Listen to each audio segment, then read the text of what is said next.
RTI Live News. Ask for right. RTI live news కి స్వాగతం. John Pahad ఎత్తిపోతల పథకంకి జవహర్న జాన్ పహాడ్ లిఫ్ట్ ఇరిగేషన్ గా నామకరణం చేశాం. ఈ పథకానికి 300 కోట్ల రూపాయలు మంజూరు చేశాం. ఈ ప్రాజెక్టు ద్వారా 10,000 ఎకరాలు సాగవుతుంది. ఈ పథకం ద్వారా జాన్ పహాడ్ చెరువుకి కూడా నీళ్లు అందుతాయి. ఇప్పటికే 3 సార్లు వచ్చి పనుల్ని పరిశీలన చేయడం జరిగింది. పనుల్ని వేగవంతం చేయాలని కోరుతున్నాను. మరలా నేను వచ్చేసరికి పనులు పూర్తి కావాలి, లేకుంటే కాంట్రాక్టర్ సిఈ మీద చర్యలు తీసుకుంటాం. గోదావరి నదిపై ప్రాజెక్టు కడితే బనకచెర్ల వివాదం ఉండేది కాదు. లక్షల కోట్లు ఖర్చు పెట్టి కాళేశ్వరం కడితే కూలిపోయింది. ఇరిగేషన్ మీద 16 కోట్ల రూపాయలు హరీష్ రావు జోసెఫ్ గ్లోబస్ రావుగా నామకరణం చేసుకున్నారు.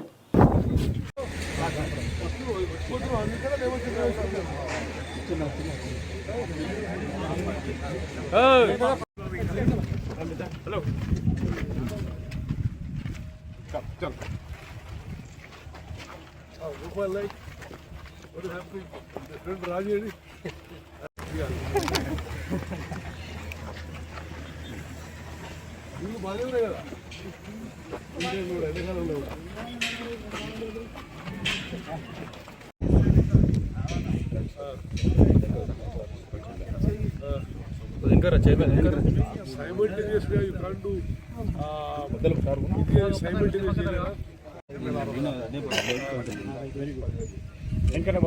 Water pumping is sufficient.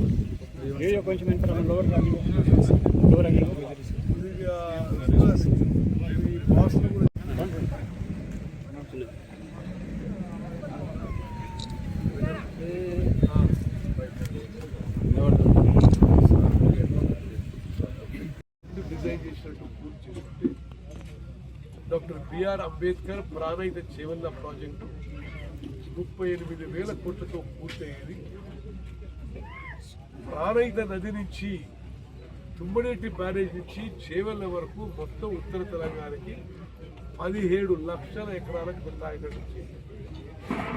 మరి వాళ్ళు ప్రాజెక్టులు కట్టింది రైతులకు నీళ్ళు ఇవ్వడానికి కాదు, వాళ్ళ జేబులు నింపుకోవడానికి. వాళ్ళు 2 లక్షల కోట్లు ఖర్చు పెట్టి నామమాత్రం ఆయకట్టే ఇచ్చింది. అదే తుమ్మనేటి బ్యారేజ్ మీద వాళ్ళు పనులు ఫోకస్ చేసి పూర్తి చేస్తే ఇప్పటి వరకు పూర్తయి 17 లక్షల ఎకరాలకు ఆయకట్టు నీళ్ళు వచ్చింది. ఏంటి దాన్ని 35,000 కోట్లు అయిపోయింది. అంటే వాళ్ళు అయిపోయే వరకు ఎంత ఖర్చు పెట్టిన 1 లక్ష కోట్లు ఖర్చు. అంటే ఆ మిగులు 62,000 కోట్లతో ఇప్పటికే పాలమూరు రంగారెడ్డి అయిపోయింది, డిండి ప్రాజెక్ట్ అయిపోయింది, ఎస్ఎల్బిసి టనల్ వర్క్లు అయిపోయాయి, దేవాదులు అయిపోయేది, సీతారాం సాగర్ అయిపోయేది, గౌరవెల్లి అయిపోయేది. మరి పెండింగ్లో చాలా కాలం పెండింగ్ ఉన్న మహబూబ్నగర్ జిల్లాలో ఉన్న కల్వకుర్తి, నెట్టెంపాడు, కోయిల్ సాగర్, భీమా అయిపోయింది. అదే డబ్బుల నుంచి ఉమ్మడి అట్టి ప్రాజెక్టే కొనసాగుంటే మీరు జాగ్రత్త అర్థం చేసుకోవాలి. గతంలో కాంగ్రెస్ ప్రభుత్వం చేపట్టిన ఉమ్మడి అట్టి ప్రాజెక్టే పూర్తి చేసుకుంటే doctor BR Ambedkar Pranahita Chevella project పూర్తి చేసి ఉంటే 17 లక్షల ఎకరాలకు ఆయకట్టు వచ్చేది, 38,000 కోట్లు అయిపోయేది. ఈ అదనంగా వాళ్ళు ఖర్చు పెట్టిన 62,000 కోట్లు మనందరి సొమ్ము, అదేదో వాళ్ళ జేబు నుంచి ఖర్చు పెట్టలే. మీకు తెలుసమ్మా, మిమ్మల్ని తాకట్టు పెట్టి, మీ పిల్లలు తాకట్టు పెట్టి, శంకర్రాయ్ పిల్లలు తాకట్టు పెట్టి బ్యాంకుల నుంచి అప్పు తీసుకొచ్చి వృధా ఖర్చు చేశారు. అది చేయకుండా ఉండి మరి తుమ్మడియేటి దగ్గర doctor BR Ambedkar Pranahita Chevella project కట్టి ఉంటే ఆ మిగిలిపోయే 62,000 కోట్లతో పాలమూరు రంగారెడ్డి పూర్తయ్యేది. పరిశీలన చేస్తుంది. ఓకే, మరి అదేవిధంగా గోదావరి నదిపై బనకచెర్ల వివాదం, గతంలో అధికారంలో ఉన్న వాళ్ళు ఏమవి వాళ్ళు పైన అన్ని పాయింట్లు కడితే ఇప్పుడు చంద్రబాబు అవకాశం లేకుండే కదా, ఇది సముద్రంలో పోతుంది, ఇది ఉపయోగం అనే అవకాశం లేకుండే ఆ ప్రాజెక్టులన్నీ మనకే వచ్చేవి. ఇచ్చంపల్లి దగ్గర గోదావరి నది జలాలు నాగార్జున సాగర్ తీసుకొస్తామని కేంద్ర ప్రభుత్వం మరి ప్రాజెక్టు పెడితే కేంద్ర ప్రభుత్వ నిధులతో పెడతామన్నా గతంలో కేసీఆర్ దాన్ని వ్యతిరేకించింది. అన్ని విధాలుగా వాళ్ళ తప్పిదాల వల్ల తెలంగాణ రాష్ట్రానికి, తెలంగాణ ప్రజలకి, తెలంగాణ రైతాంగానికి అన్యాయం జరిగిన విషయం యావత్ తెలంగాణ ప్రజలకు తెలియాలి. ఇప్పుడు ముఖ్యమంత్రి రేవంత్ రెడ్డి గారు నేను 24 గంటలు పనిచేస్తూ మరి ఇది తెలంగాణలో ఈ ఇరిగేషన్ శాఖని సరి చేస్తూ ఇరిగేషన్ ప్రాజెక్టు మీద దృష్టి పెట్టి ముందుకు తీసుకుపోతున్న విషయం మనం 10 ఏళ్ల పాటు ఒక ఇంజనీర్ రిక్రూట్ చేయలే ఇరిగేషన్ శాఖలో. మేము వచ్చిన తర్వాత 1100 మంది యంగ్ ఇంజనీర్స్ని రిక్రూట్ చేసినాం. 1800 మంది లస్కర్లని ఏర్పాటు చేసినాం. అన్ని విధాలుగా ఇరిగేషన్ శాఖని ఒక పనితీరు మెరుగు చేస్తున్నాం. ప్రాజెక్టు నిర్మాణం వేగవంతం చేసినాం. కృష్ణా గోదావరి నదీ జలాల్లో తెలంగాణకి అన్ని విధాలుగా న్యాయం జరిగే విధంగా మేము పోరాటం చేస్తుంటే వాళ్ళు రోజొక తప్పుడు ప్రచారం. మీరు గోబెల్స్ గురించి, జోసెఫ్ గోబెల్స్ అని, నేను మిలిటరీ హిస్టరీ స్టూడెంట్, నేను ఇద్దరు సైనికులు కదా. మిలిటరీ హిస్టరీలో ఏం నేర్పిస్తారంటే జోసెఫ్ గోబెల్స్ అని 2వ ప్రపంచ యుద్ధంలో ఆయన థియరీ ఏంటంటే 100 సార్లు అబద్ధాలు చెప్తే జనం నిజం అనుకుంటారు అని. మరి హరీష్ రావు గారు వీళ్ళు వాళ్ళ పేర్లు మార్చుకొని గోబెల్స్ రావు అని పెట్టుకుంటే బెటర్ ఏమో. ప్రతిరోజు అబద్ధాలు మాట్లాడడం, అది ప్రజలకు ఏదో వాళ్ళేదో గొప్ప చేసినట్టు మేము తప్పు చేసినట్టు చిత్రీకరించడం. ఇందులో వాస్తవం ఏమాత్రం లేదు. వాళ్ళు చెప్పేది పచ్చి అబద్ధం. గోబెల్స్కి వీళ్ళే వారసులు, గోబెల్స్ని మించిపోయినరు ఈ తప్పుడు ప్రచారం విషయంలో. మీ అందరూ కూడా ఇంత దూరం వచ్చినందుకు మీ అందరికీ ధన్యవాదాలు. అనేక చర్చలు జరుగుతుంది నదీ జలాల ఉపయోగ విషయంలో. నేను నిస్సందేహంగా మనవి చేస్తున్నా, గత 10 ఏళ్ళు బీఆర్ఎస్ పరిపాలన వల్లనే తెలంగాణ రాష్ట్రం, తెలంగాణ రైతాంగం ఇప్పుడు ఇబ్బంది పడుతుంది.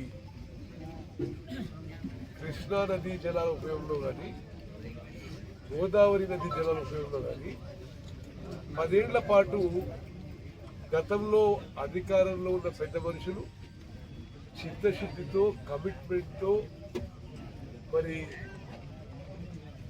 సిన్సియారిటీతో ఇరిగేషన్ పనులు చేస్తుంటే ఈరోజు మనకు వచ్చే కష్టాలు రాకపోయింది.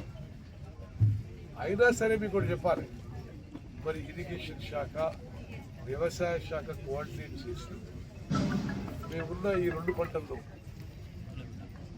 ఖరీఫ్, రబీ, ఓకే, వానాకాలం, యాసంగి 2 పంటలు కలిపి తెలంగాణ రాష్ట్రంలో 281 లక్షల మెట్రిక్ టన్నుల వరి ధాన్యం పండించింది. అఫీషియల్గా భారత ప్రభుత్వం, కేంద్ర ప్రభుత్వం Telangana is number 1 paddy producing state in the country అని వాళ్ళు ప్రకటన కూడా చేశారు. ఓకే, ఇది తెలంగాణ 10 ఏళ్ళు వాళ్ళు ఉన్నప్పుడు కాలే, ఉమ్మడి ఆంధ్రప్రదేశ్లో కూడా కాలే. ఉమ్మడి ఆంధ్రప్రదేశ్లో 23 జిల్లాల కంటే ఎక్కువ, గత 10 ఏళ్లలో బీఆర్ఎస్ ప్రభుత్వం కంటే ఎక్కువ ఈ వానాకాలం, యాసంగి పంటలు కలిపి మేం ప్రభుత్వం వచ్చిన తర్వాత 281 లక్షల మెట్రిక్ టన్నుల వరి ధాన్యం పండించి రైతులందరికీ మేలు చేసిన ఘనత మా ప్రభుత్వానికి దక్కింది. అదేవిధంగా నిన్న మొన్న మీరు చూసింది 9,000 కోట్ల రూపాయలు రైతులకి నేరుగా వారి అకౌంట్లో రైతు భరోసా కింద కూడా ఇవ్వడం జరిగింది. నేను వచ్చిన శ్రీ గారు, అదేవిధంగా కాంట్రాక్టర్ పక్షాన ఉన్న శ్రీనివాస్ గారు, నా పూర్తి అసంతృప్తి నేను వెల్లడి చేస్తున్నాను.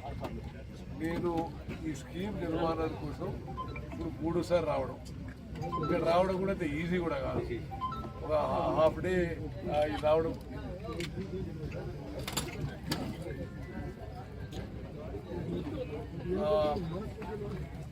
ఇది నేను మళ్ళా వచ్చే అవసరం లేకుండా మీరు పనులు పూర్తి చేయాలని చేస్తున్నా. లేకపోతే మేము కూడా చర్యలు ఉంటే చెప్తున్నారు, బహిరంగ చెప్తున్నాను. చాలా స్లోగా వర్క్ నడుస్తుంది. మీరు పోయినసారి వచ్చి చూసిన దానికి ఈనాటికి పెద్ద ప్రోగ్రెస్ లేదు. ఓకే, ఇప్పుడు నేను ప్రత్యేకంగా సిడిఓ కూడా ఎందుకు రమ్మన్నా అంటే మీకు ఇక్కడ డిజైన్స్ విషయంలో ఏమైనా ఉంటే వారు చూసుకుంటారు. మీరు ఎవరో చిన్న పిల్లగాని పెట్టిడా ఒక ఏదో ఆషామాషిగా చేస్తే కుదరదు. ఇలా సరిగా మీకు మేనేజర్ కూడా లేడా, ఏదో చిన్న పిల్లగాని పెట్టిన పోతే నుంచి ఆయన ఏం చూస్తారా? ఓకే, మీరు సైమల్టేనియస్గా హెడ్ వర్క్స్, సైమల్టేనియస్గా పైపులు లేని చేయడం, అన్నీ సైమల్టేనియస్ చేస్తే మీరు ఏదో వచ్చిపోయినప్పుడల్లా ఏదో ఒక డేట్ మీద చెప్తారు. ఇప్పుడు నేను జూన్లో వచ్చిన కాబట్టి అక్టోబర్ అంటున్నారు, నేను జనవరిలో వచ్చినప్పుడు జూన్ అన్నారు. ఓకే, ఇది ఈసారి అయితే కుదరదు శ్రీనివాస్ గారు. మీ బాస్లో కూడా చెప్పండి, ఇది చాలా సీరియస్గా ఉంటుంది. ఇప్పుడు వేగవంతంగా నడవాలి, క్వాలిటీ పని ఉండాలి, ఇది ఇమీడియట్గా పూర్తి కావాలి. ఓకే, ఈ విషయంలో ఏమాత్రం అలసత్వం ఉందా సిఈ గారు? అధికారుల మీద చర్యలు ఉంటాయి, కాంట్రాక్టర్ మీద చర్యలు ఉంటాయి. ఇది నేను మళ్ళీ రానవసరం లేదు. ఇది మళ్ళీ ఇనాగరేషన్ కోసం దీన్ని పారించడానికి ఇక్కడికి వస్తుంది.